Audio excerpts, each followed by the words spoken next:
This place is a very special place to me and my husband. We got married here 2 years ago in a wonderful ceremony attended by lots of people on a beautiful day. So we're going to meet John, the heritage officer, and he's going to tell us a bit about Mount Zion. We just walk steadily up this path. This has just been relayed with some lighting in, which is wonderful. So let's go and meet John. So here's John, stood outside Mount Zion and the famous sundial. John, good morning. Good morning. Do you want to introduce yourself to us and tell us what your role is within the circuit? Right, my name is John Wesley. I have the glorious title of Circuit Heritage Mission Enabler. Right. Which means I basically work with the heritage churches in the circuit, based here at Mount Zion, and I've been doing the job since July last year, when I retired from my previous career. Which was? Go on, tell us what you did, John. I was a newspaper editor and journalism trainer for 46 years. Wow. As I say, finished as head of editorial development for a large media group, and then came here part-time and continues to do a bit of freelance work in journalism as well. Right, great. Thank you for that. Now, I'm going to go into Mount Zion for the first time in about 6 months because it's been closed. It has. And it's still closed, but you've just been telling me you're preparing for a wedding in a few weeks. Yeah, we've actually decided that we will now open for weddings and also funerals, and when we think it's safe and we have the volunteers, we'll be opening hopefully for some services as well. Right. So just for the camera, Sharon's already hand sanitised next door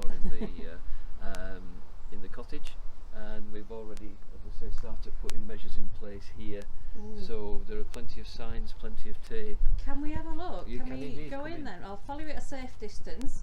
Just tell us a bit about the history of Mount Zion, John. Well, so John, lead the way. Let's have a look. Let's have a look at this wonderful building. We can see there was some nice bits of tape there in your red carpet, which wasn't there when I got married 2 years ago. No, it So wasn't. No, these are all your COVID safe precautions. Yeah, I mean, basically, you've already sanitised your hands in the cottage next door, but basically, we've been making the church COVID compliant over the last couple of days.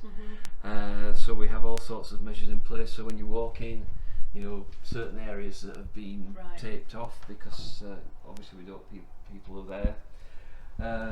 2 metre tape all the way through. We put a one-way system in place as well to keep people safe. In the next few days we'll be taping off certain pews so that we can maintain social distancing between pews.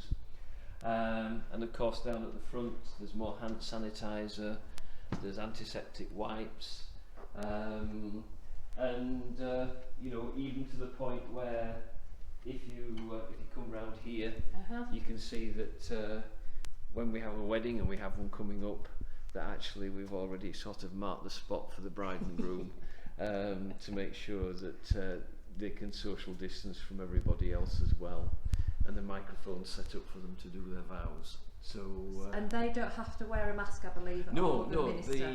the government guidance now, everybody who comes to a church service has to wear a mask, with the exception of the preacher or minister and the bride and groom. So thankfully bride and groom don't have to sort of walk down the aisle with masks on, which I'm sure is a big relief to them. Right, and they don't have to social distance because obviously they've not been seeing each other before. No, they, as I say, I think the bride and groom at that point are allowed together, but everybody else has to respect the guidelines, and we're putting all the measures in place. As you can see, we've got signs around that remind people to observe social distancing, to wear their masks, and if you go through into the vestry, we have signs that tell us that you can only have 2 people in the vestry. So over the next week or two, we have decided we can open for weddings, we can open for funerals. Great news, yeah. And hopefully in due course we'll also be able to open for ordinary worship as well, without hymn singing, unfortunately. Because Mount Zion's not open as a worshipping community anymore, it's a heritage place. Mount Zion's a heritage church. Basically its history is that the original Mount Zion was built in 1773. John Wesley, the founder of Methodism, had been coming to this area for quite some time, and he'd inspired people. And so basically the original chapel was built in 1773, and the cottage next door is the original 1773 building. This was rebuilt in 1815, and just to put that into context, that's the same year that Wellington beat Napoleon at Waterloo, so it's been here quite a while. Yeah. And then in the late 19th century, the interior here was redesigned by Leeming and Leeming, the people who did the Admiralty in London, and the organ it dates from the late 19th century as well. It is a spectacular place. Basically, we'll seat 170 downstairs and 180 upstairs. That's some numbers, isn't it? It certainly is. And we've had it full in the last year. You know, when we've hosted children's carol services. You know, it has been full, and it's lovely to see. It was great. It was a great atmosphere, wasn't it? It certainly is. And it is a great venue for special celebrations. It is, and it's popular for weddings. We've got one in the next couple of weeks, It's exciting. and we've got others booked. Hopefully, once the pandemic calms down. Now this looks an interesting table, John. What's this about? Well, as we understand it, this table does actually date from John Wesley's time. Okay. So we believe that the great John himself sat here. You can imagine him there with his wig and his quilt pen, you know, signing something, or perhaps putting last-minute touches to his sermon. And these cabinets here, they hold lots of This is pottery type. This is the Horace Hurd collection, which was bequeathed to us. There's a cabinet over the other side of the church which has more, and we have some in storage, and all sorts of articles here. I mean, lots of busts of John Wesley. There are. But yes, quite a few. He was very popular. As I always say, John Wesley was a rock star of his day. You know, I mean, the last time he came here, it was said that people were waiting in the fields for hours before he came, and he could pull a crowd. And as I say, he's commemorated in lots of pottery. We even have John Wesley teapots. So he was, as I say, he was quite a star in his day. And this fascinating table here, where I remember signing our wedding certificate, our register, and I guess it'll be used again for the upcoming wedding. It will. Yeah. It will. But obviously this time there'll also be hand sanitizer and different pens for each person. Oh, right, okay. Oh, such a shame, but it's great that it's going to get used again.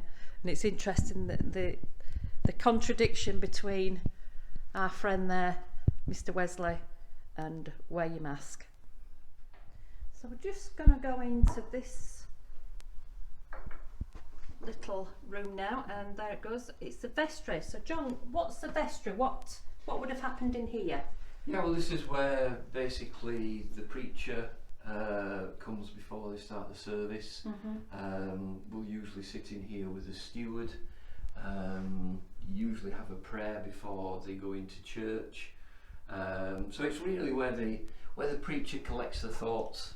I'm a local preacher, so you know, you come in here, you get your thoughts together, you calm the nerves down, and then you go out to face people.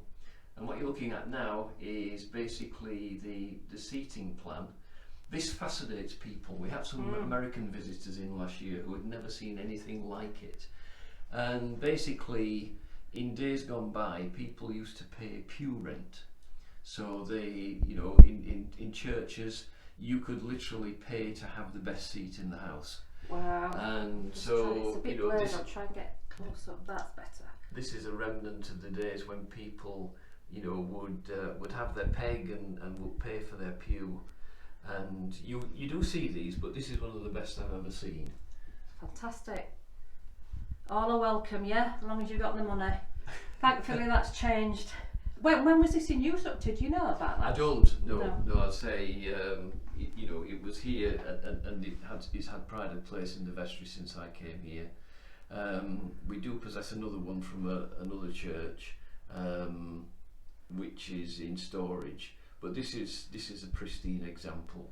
I wonder if that's where Methodists get the history from, sitting in the same seat every week. Well, Let's not go there. People still do that even though they don't pay. Yeah. So as we go out of here, there's steps up towards. There's a pulpit there. Not many people use that, but some do, don't they? Yeah, I mean it was last year was at Christmas. Yeah. Kathy used it at Christmas. We when we had the Christmas tree festival and the carol service, the place was packed, and we, as I say, we've had schools come in and do their carol services as well. And the advantage of this pulpit is it is a proper preaching pulpit, and when you stand there, you can see every seat in the house. So there's nobody who can escape eye contact with the preacher. We've moved outside and we're in Irene's garden, is that right, John? It is, yes. And there's a plaque commemorating Irene. She was a long-term member here, I believe. I never met her. She was before my time, but she was apparently the driving force behind Mount Zion for many years. Okay. And one of the people who really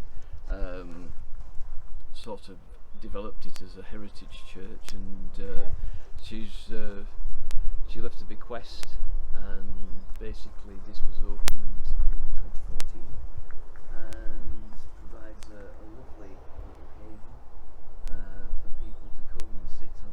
It's very pleasant on a warm day, and in the middle of it over there you've got this wonderful table and seat, doubles up as both, and basically this is let's push those off. There was an etching in the old windows of Mount Zion in the cottage. Apparently it was a thing that people used to sometimes engrave on the glass when they visited, and one this engraving was "Time how short, eternity how long," and it had the initial CW, which made us think that actually this was Charles Wesley, John's brother. So that is what's enshrined there, because that was what was etched onto the windows here in the cottage. And that's what people are believing. And that's what people believe. I think that's a good thing.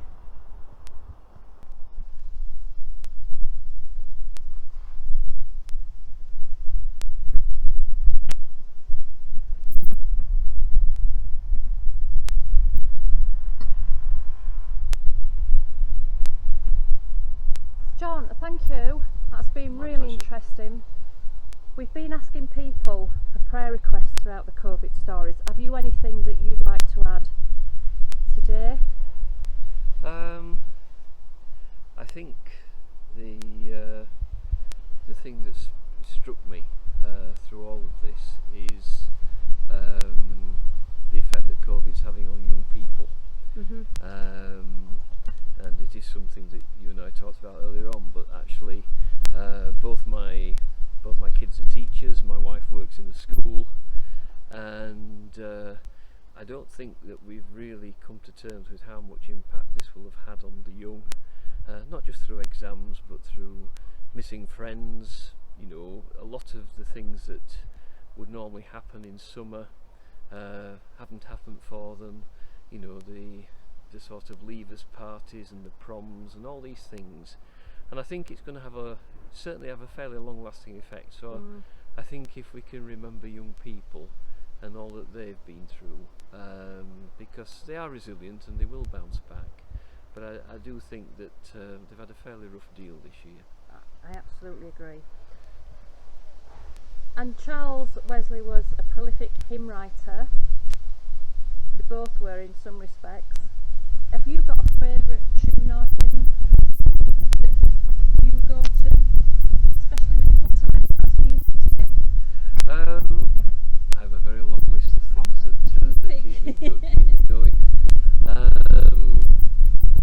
I think the thing that it has been in my mind most recently, and it's one that it's sort of run around a lot at the moment, is a Brad Redmond song. Yeah. And it is called "It Is Well With My Soul." Oh, lovely, yeah. And it is, we used it in a service in my own circuit not very long ago, and drawn from a story about a man who had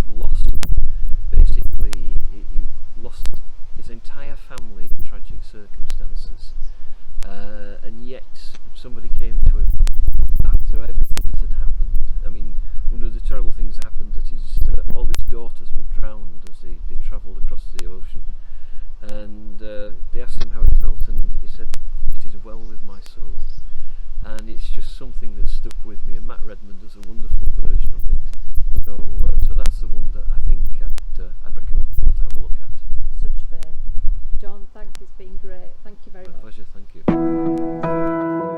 Our scars are a sign of grace in our lives. And Father, how you brought us through. When deep were the wounds, when dark was the night, the promise of your love you proved. Now